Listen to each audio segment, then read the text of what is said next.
सलातुत तस्बीह के बारे में हुजूर पाक सल्लल्लाहु अलैहि वसल्लम ने अपने चचा हज़रत अब्बास रज़ी अल्लाह ताला अन्हु को ये नमाज सिखाई थी और फरमाया था कि हो सके तो हर रोज़ पढ़ा करो, ना हो सके तो हफ्ता में एक दिन, हफ्ता में ना हो सके तो महीने में एक बार, महीने में भी ना हो सके तो साल में एक दफ़ा ज़रूर पढ़ लिया करो। अगर साल में ना हो सके तो उम्र भर में एक दफ़ा तो पढ़ ही लिया करो। इस पढ़ने की तरकीब क्या है?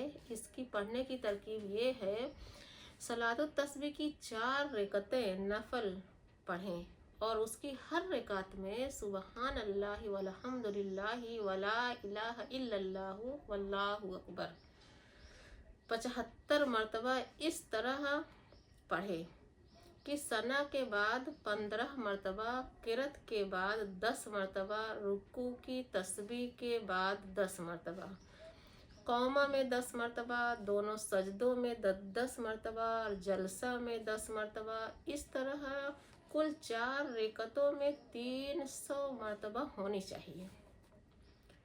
नमाज तरावी रमज़ान शरीफ में इशा के फ़र्ज़ों के बाद 20 रकअतें जमात से पढ़ी जाती हैं, उनको तरावी कहते हैं। हुक्म नमाज तरावी मर्दों और औरतों दोनों के लिए सुन्नत मुअक्कदा है और मर्दों को जमात से पढ़ना सुन्नत कफ़ाया है। यानी अगर मोहल्ला की मस्जिद में नमाज तरावी जमात से पढ़ी जाए और कोई शख्स घर में अकेला पढ़ लेगा तो गुनहगार ना होगा, लेकिन अगर तमाम मोहल्ला वाले जमात से ना पढ़ें तो सब गुनहगार होंगे। रमज़ान शरीफ के महीने में एक मरतबा कुरान मजीद का तरतीब वार तरावी में पढ़ना सुन्नत मुअक्कदा है। तरावी में किसी सूरत के शुरू पर एक मरतबा बिस्मिल्लाहिर्रहमानिर्रहीम बुलंद आवाज़ से पढ़ देना चाहिए। वक्त नमाज तरावी का वक्त इशा की नमाज के बाद से फजर तक है। नमाज वितर से पहले भी और उसके बाद भी तरावी का वक्त है। यानी अगर किसी शख्स की तरावी की कुछ रकअतें रह गई हों और इमाम वितर पढ़ने लगे तो ये शख्स इमाम के साथ वितर में शरीक हो जाए और वितर के बाद अपनी तरावी की छूटी हुई रकअतें पूरी करे तो जायज़ है।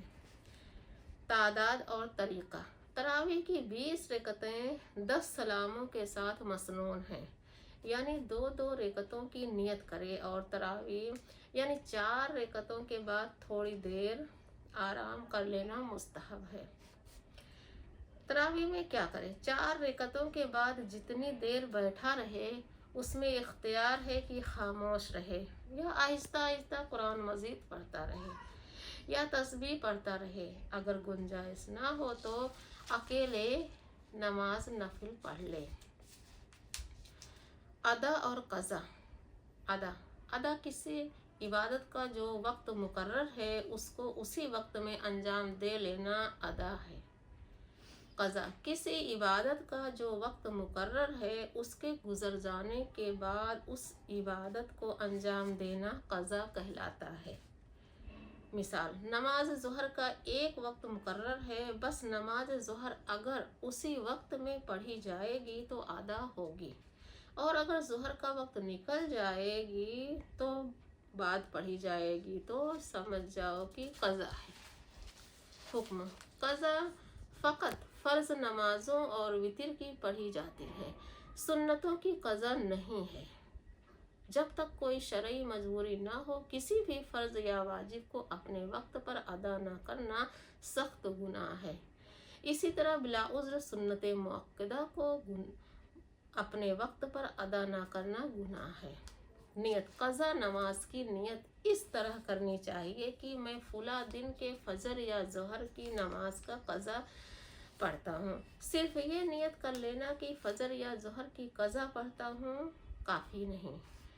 अगर कज़ा नमाजें बहुत सी हों और दिन याद ना हो, मसलन 2-3 हफ्ते की नमाजें बिल्कुल नहीं पढ़ी या कुछ पढ़ी कुछ नहीं पढ़ी, तो जिस वक्त की नमाज कज़ा करे ये नियत करे कि मेरे ज़िम्मा जिस कदर फ़जर की नमाजें बाकी हैं उनमें से पहली फ़जर की नमाज पढ़ता हूँ।